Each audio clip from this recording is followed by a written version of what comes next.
Shanghai, Beijing, it's about the same. Because they have a lot of schools and local favoritism, that kind of thing.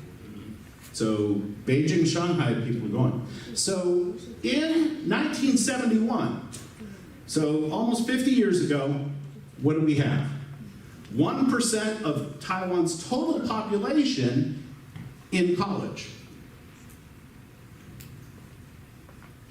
1991, less than 3%. So that it had almost tripled. That's a remarkable growth. But what? By 2001, 6% of the total population.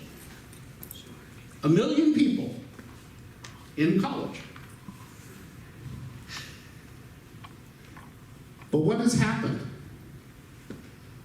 Because so many young people entered the labor force at the same time with the same qualifications, what about their wages? Flat at best, or dropping. Well, I can't come up with a better scenario or a better pattern to result in social discontent. Right? They did exactly what you told them to do. Study hard, go to school, graduate. And yet, wage inequality has grown. And I could spend a lot of time talking about this, but I'll be beaten if I do. Here's the key point. If you were an older person and graduated, you made tons more money than other people. If you're a younger person, no. That's the gap. Meanwhile, if you were working in some manual field or you were a mechanic or something like this, actually what happened? There was less competition. You probably did okay. You made as much money as the people who went to college. Until what? Till now the workers are coming from the Philippines and from Jakarta and other places, right? These kinds of challenges. Well, I mentioned, and I'm going to have to wrap things up, that China is about a decade behind Taiwan. When I taught in China a long time ago, China, the entire country, had the same number of students at university as California, our state. But what has happened since? Now, the Chinese economy is absorbing these folks. There's great demand, but you've all heard about ant people in Beijing and things like that. The economy's having trouble absorbing these folks. Meanwhile, these folks absorbed the lesson that if I graduated, I would live well. And they're not, many of them. So as this swelling group moves forward, it's going to be a challenge for the Chinese government to meet their expectations. This has to do with outsiders in Taiwan. Let's just stop.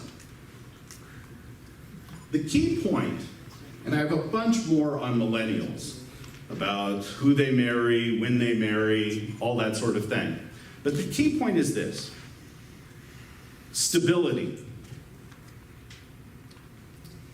It's absolutely essential between the United States and Taiwan, and likely, the United States has a moral imperative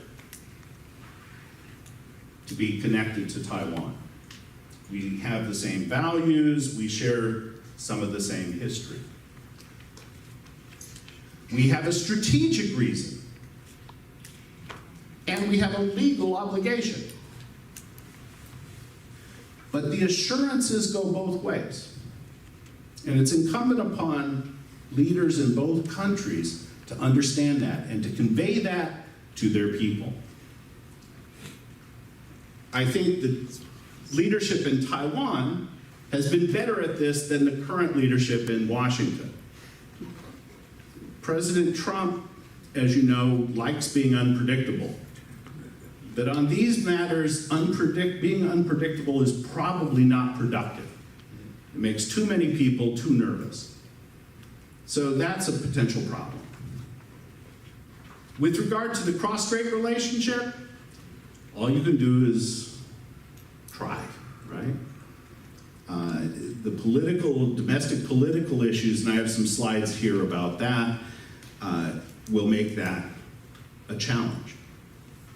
But conveying to the other side and communicating to the other side no intention to cross their red line of declaring independence.